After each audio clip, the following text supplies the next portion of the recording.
Baccalauréat Métropole 2021, synthèse de Cannizzaro.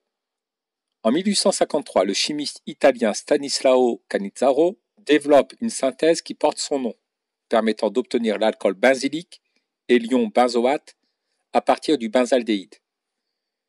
L'ion benzoate est transformé en acide benzoïque par acidification. L'acide benzoïque est une espèce chimique utilisée comme conservateur dans l'industrie agroalimentaire et l'alcool benzylique, quant à lui, est utilisé comme antiseptique dans l'industrie pharmaceutique. L'objectif de cet exercice est d'étudier la synthèse de Cannizzaro, puis les techniques permettant d'isoler et de contrôler la pureté des produits obtenus. Pour quelques espèces chimiques, on indique leur formule topologique, leur formule semi-développée, ainsi que leur température de fusion. Voici quelques couples oxydants-réducteurs, ion benzoate, benzaldéhyde, en milieu basique, le benzaldéhyde, l'alcool benzylique, la densité de l'éther diéthylique liquide à 25 degrés Celsius par rapport à l'eau liquide vaut 0,71. On indique la solubilité de quelques espèces chimiques dans l'eau et dans l'éther diéthylique. Le pKa à 25 degrés Celsius du couple acide benzoïque, ion benzoate vaut 4,2. Petit 1, modélisation de la synthèse de Cannizzaro. La synthèse de Cannizzaro peut être modélisée par une réaction d'oxydoréduction dans laquelle un même réactif, le benzaldéhyde, est à la fois l'oxydant et le réducteur. On parle alors de réaction de dismutation. L'équation de la réaction est la suivante.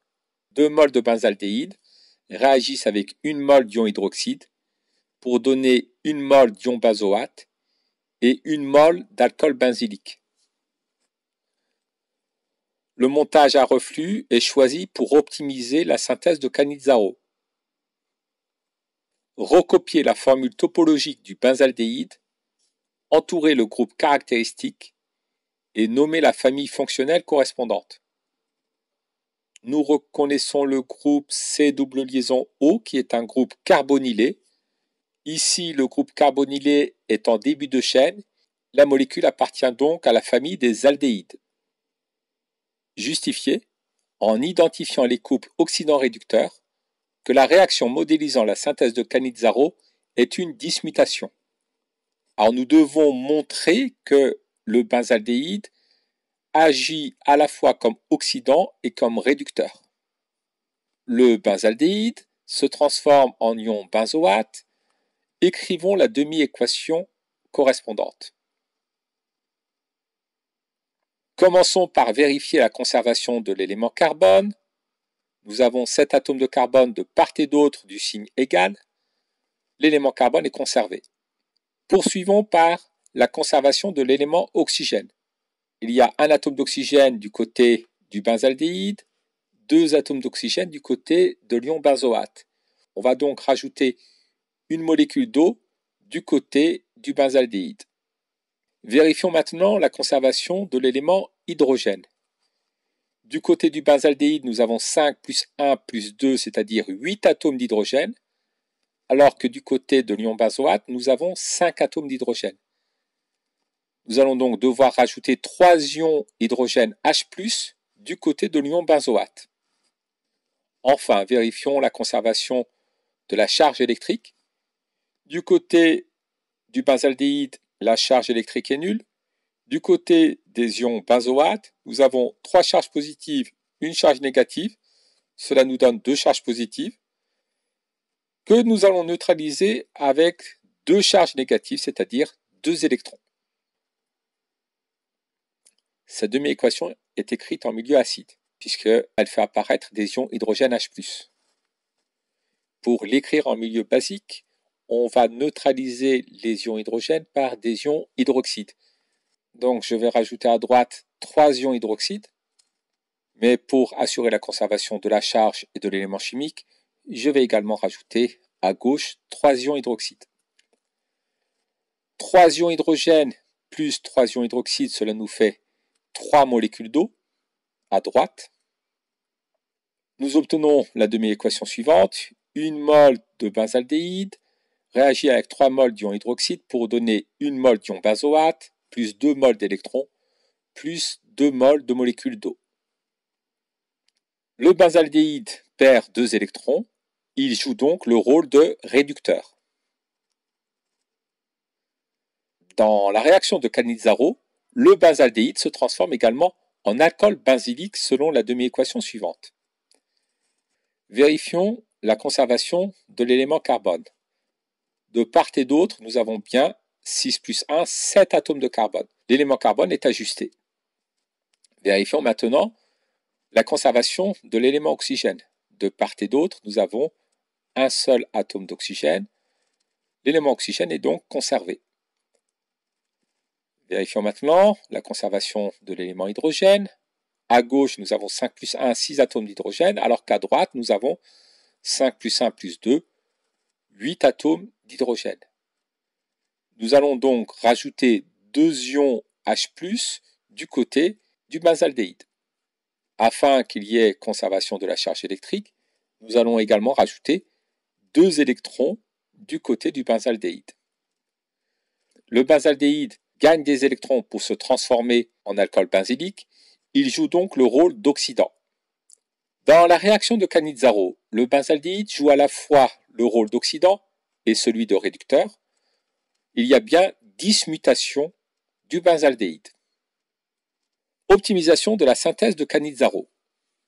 Pour réaliser la synthèse de Cannizzaro, on mélange dans un ballon une solution d'hydroxyde de potassium et du benzaldéhyde commercial. Puis, on agite vigoureusement. On choisit de travailler avec une solution concentrée d'hydroxyde de potassium et d'utiliser le montage de la figure 1. Justifier ces choix expérimentaux pour optimiser la synthèse. Alors pourquoi agit-on vigoureusement? Si nous regardons le tableau fourni en début d'exercice, nous nous apercevons que le benzaldéhyde est insoluble dans l'eau. Le benzaldéhyde est donc insoluble dans la solution d'hydroxyde de potassium. Il faut donc agiter vigoureusement la solution pour mettre en contact le benzaldéhyde avec les ions hydroxydes. Il faut donc agiter vigoureusement la solution pour mettre en contact les molécules de benzaldéhyde avec les ions hydroxydes. On utilise le montage de chauffage à reflux pour augmenter la température.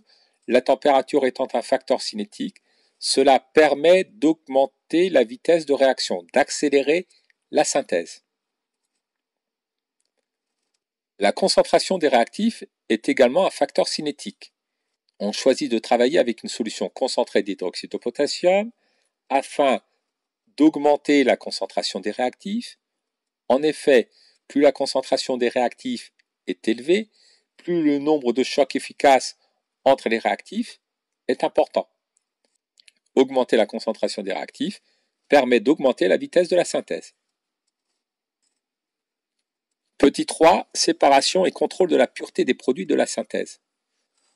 En fin de réaction, on verse le contenu du ballon dans une ampoule à décanter et on réalise une extraction liquide-liquide en utilisant de l'éther diéthylique comme solvant extracteur.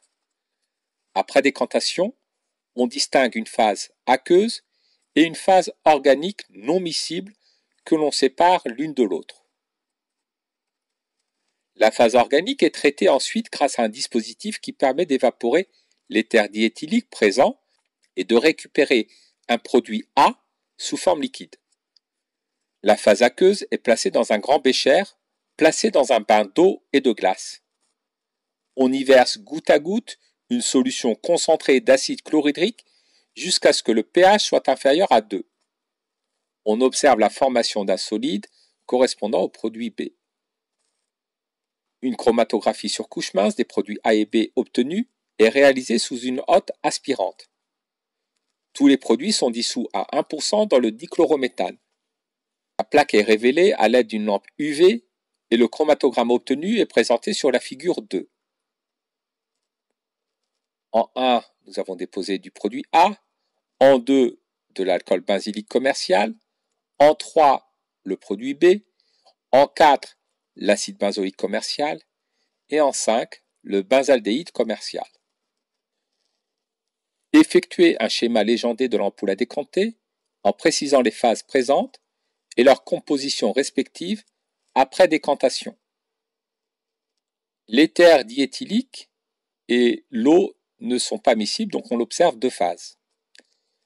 La phase organique constituée de l'éther diéthylique constitue la phase qui surnage, puisque la densité de l'éther diéthylique est inférieure à celle de l'eau.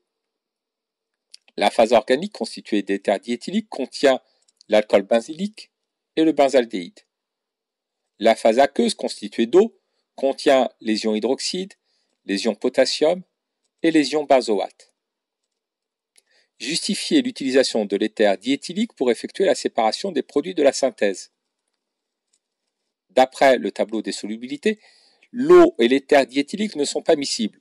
On obtient donc deux phases. D'après le tableau de solubilité, l'ion benzoate est beaucoup plus soluble dans l'eau que dans l'éther, alors que l'alcool benzylique est plus soluble dans l'éther que dans l'eau. L'utilisation de l'éther diéthylique permet donc de séparer l'alcool benzylique des ions benzoate. Justifiez que l'on veuille obtenir un pH inférieur à 2 pour la phase aqueuse. Le pKa du couple acide benzoïque ion benzoate est de 4,2. On souhaite séparer les ions benzoate de la phase aqueuse. Or, les ions benzoate sont très solubles dans la phase aqueuse. Par contre, travailler à un pH inférieur à 4,2 permet de transformer les ions benzoate en acide benzoïque. L'acide benzoïque étant peu soluble dans l'eau, on pourra l'extraire de la phase aqueuse. Donner l'intérêt du bain d'eau et de glace. D'après le tableau, l'acide benzoïque est peu soluble dans l'eau. Plonger la solution dans un bain d'eau-glace permet de cristalliser l'acide benzoïque puisque sa solubilité diminue lorsque la température diminue. Citez une technique permettant d'isoler le produit B de la phase aqueuse. L'acide benzoïque a été cristallisé, il est donc sous forme solide. La technique qui permet de séparer un solide d'un liquide est la filtration. On peut donc utiliser une filtration sous vide afin d'isoler l'acide benzoïque de la phase aqueuse. En utilisant le chromatogramme, conclure sur l'efficacité de l'étape de séparation des produits obtenus. D'après le chromatogramme obtenu, le produit A est constitué de deux espèces chimiques. L'espèce chimique correspondant à la tache du haut a le même rapport frontal que le benzaldéhyde commercial. Et l'espèce chimique correspondant à la tache du bas a le même rapport frontal que l'alcool benzylique commercial. Donc, le produit A contient de l'alcool benzylique et du benzaldéhyde. Quant au produit B, il n'est constitué que d'une seule espèce chimique. Cette espèce chimique a le même rapport frontal que l'acide benzoïque commercial. Le produit B contient donc de l'acide benzoïque commercial. On a donc bien séparé les deux produits de la synthèse, c'est-à-dire l'alcool benzylique de l'acide benzoïque. La séparation des produits s'est très bien effectuée. En utilisant le chromatogramme, conclure sur la pureté des produits obtenus. D'après ce que nous avons vu précédemment, le produit A contient de l'alcool benzylique et du benzaldéhyde, le benzaldéhyde étant le réactif. Le produit A n'est donc pas pur. Le produit B ne contient que de l'acide benzoïque, il est donc pur.